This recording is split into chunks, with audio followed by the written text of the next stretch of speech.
السلام علیکم. میں پشاور ہائی کورٹ پوا کا پی ایل ایف کا اور آپ سب کا شکر گزار ہوں.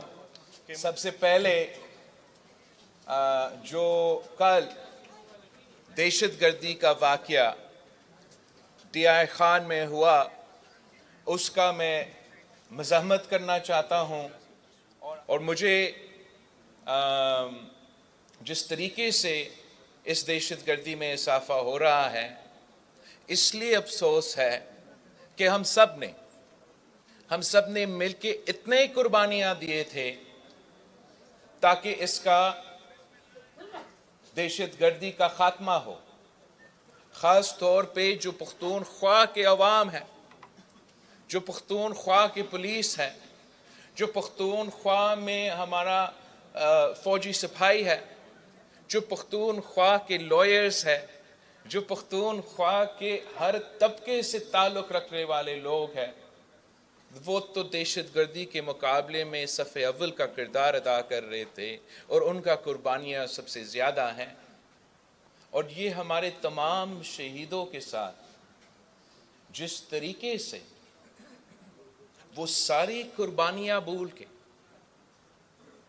ہمارا ایک جو پوزیشن میں نے حاصل کیا تھا کہ دنیا میں آنا شروع ہو گیا کہ پاکستان نے اپنے ہاں ایٹ لیسٹ دہشت گردوں کا بیک بون توڑا. ہم نے پتہ نہیں کیسے اور کیوں ان کو عوام سے پوچھے بغیر، پارلیمان کو اعتماد میں لیے بغیر، نہ صرف دہشت گرد تنظیموں سے بات چیت ہوئی مگر ساتھ ساتھ ان میں وہ لوگ جو سنگین دہشت گردی کے حملے میں ملوث تھے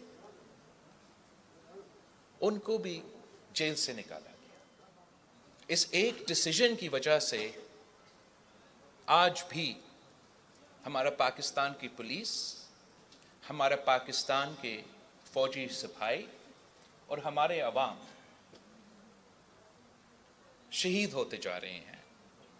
اور سب سے پہلے جو میرا مطالبہ ہے کہ ہم چاہتے ہیں کہ اس سنگین جرم کا انویسٹیگیشن کیا جائے، احتساب ہو، ملک اور قوم کو بتایا جائے، ان شہیدوں کو بتایا جائے، اے پی ایس کے شہداء کو بتایا جائے کہ ان کے خون پہ سودا کیسے ہوا، کیوں ہوا، کس نے کیا.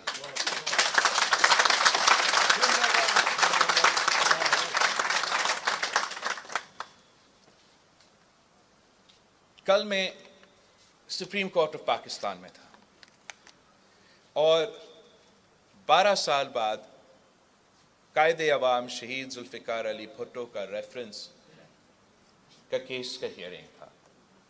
تو سب سے پہلے میں آپ تمام وکلاء کا شکریہ ادا کرنا چاہتا ہوں جنہوں نے اتنے سال جدوجہد کی کہ قائد عوام شہید ذوالفقار علی بھٹو کو انصاف دیا جائے.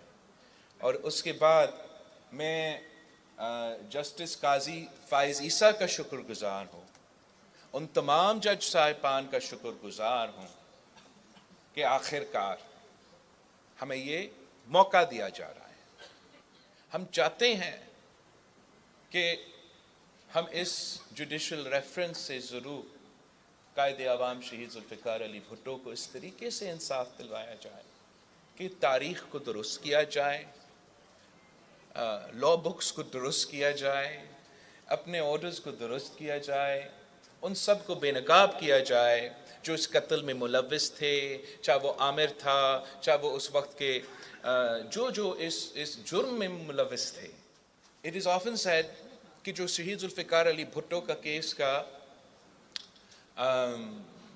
وہ جو کیس ہے اس کو کبھی پاکستان کی تاریخ میں ایک پریسیڈنٹ کے طور پہ استعمال نہیں کیا گیا. کسی نے پاکستان اس کیس کے بعد کوئی ایسا جج نہیں رہا پورا ملک نے جنہیں یہ کوشش بھی کی، نہ کوئی لائر رہا کہ وہ اس کیس کا ایگزامپل دے.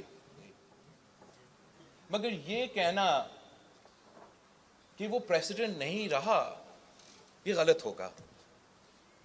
اس لیے جو پریزیڈنٹ تب سے آج تک چلتا آ رہا ہے وہ اس کیس پہ بھی نظر آتا ہے کہ کس طریقے سے ایک آمر کے وقت اپنی مرضی کا فیصلہ ایک وزیر اعظم کے خلاف کروایا گیا، اور وہ ایسے فیصلہ کہ پھانسی کا. اور کس کے خلاف؟ پاکستان میں بہت وزیر اعظم رہے ہیں، مگر اس وزیر اعظم جو ہمارا آئین کا بانی تھا، اس وزیر اعظم جس نے ہمیں ایٹم بم دلوایا، اس وزیر اعظم جس نے پورا مسلم امہ کو اکٹھا کیا. ہمیں کہا جاتا ہے کہ وسائل نہیں ہیں، ہم وسائل نکال سکتے ہیں. اس وقت اگر مہنگائی، بے روزگاری اور غربت ہر پاکستانی کا سب سے بڑا مسئلہ ہے، تو اس کا بھی حل ہم نکال سکتے ہیں. ان کے تمام مسائل کے لیے ہم حل نکال سکتے ہیں. لیکن اگر ہم نے وہی پرانا سیاست کرنا ہے جہاں ہم نے ایک دوسرے کے ٹانگ کھینچنا ہے، ایک دوسرے کے خلاف لڑنا ہے، تو پھر بالکل ہم نہ مہنگائی کا مقابلہ کر سکیں گے، نہ غربت کا مقابلہ کر سکیں گے، نہ بے روزگاری کا مقابلہ کر سکیں گے. اصل وجہ کہ خان صاحب ناکام کیوں رہا ان مسئلے کا حل نکالیں، اور پی ڈی ایم کیوں ان مسئلے کو حل نہیں نکال سکے، اصل جواب اس کا یہی ہے کہ ملک کے مفاد میں، چاہے وہ دہشت گردی ہو، چاہے وہ معاشی مسئلہ ہو، ہم اپنے جو سیاسی جماعتوں کی اپنے ضد ہے، ان کے ملک کے مسائل سے اوپر رکھا گیا ہے. اور جب ہم اپنے ذاتی مفاد کے بارے میں نہیں سوچیں گے تو کوئی وجہ نہیں ہے کہ ہم 5 سال کے اندر ہی اندر اس ملک میں جو تنخواہ ہے عام آدمی کا، ہم دگنی کر سکتے، ڈبل کر سکتے. اب میں اس لیے آپ کا عادت ہے ایسے وعدے سننا جو کہ سیاسی ریٹورک ہے، 1 کروڑ یا 2 کروڑ، پتہ نہیں کتنے کروڑوں کا جابز کا وعدہ، 50 لاکھ گھر کا وعدہ، بہت سے وعدے تو آپ سنتے آ رہے ہیں. تو آپ سمجھ رہے ہیں کہ میں بھی شاید ایسے ہی وعدہ کر رہا ہوں. مگر ہمارا پاکستان پیپلز پارٹی کا تاریخ یہ ہے کہ جو ہم کہتے ہیں وہ ہم کر کے دکھاتے ہیں. مہنگائی سب سے بڑا مسئلہ ہے اس وقت. اگر 10 سال پہلے ایک خاندان میں ڈیول انکم تھا 35,000 روپیز کا ایچ اینوئل مہینہ، تو پھر ان کا گزارا ہوتا. آپ اپنا تنخواہ پہ گزارا کر سکتے تھے، آپ اپنے خاندان کو نیوٹریشس فوڈ دلوا سکتے تھے، آپ اسی ڈبل انکم کا 35,000 کا اسی میں نیوٹریشس فوڈ دلوا سکتے تھے، تعلیم کا بندوبست کر سکتے تھے، اور اپنا رہائش کا، اور ساتھ ساتھ یا ایمرجنسیز کے لیے یا ریکریشن کے لیے بھی پیسہ بچتا تھا.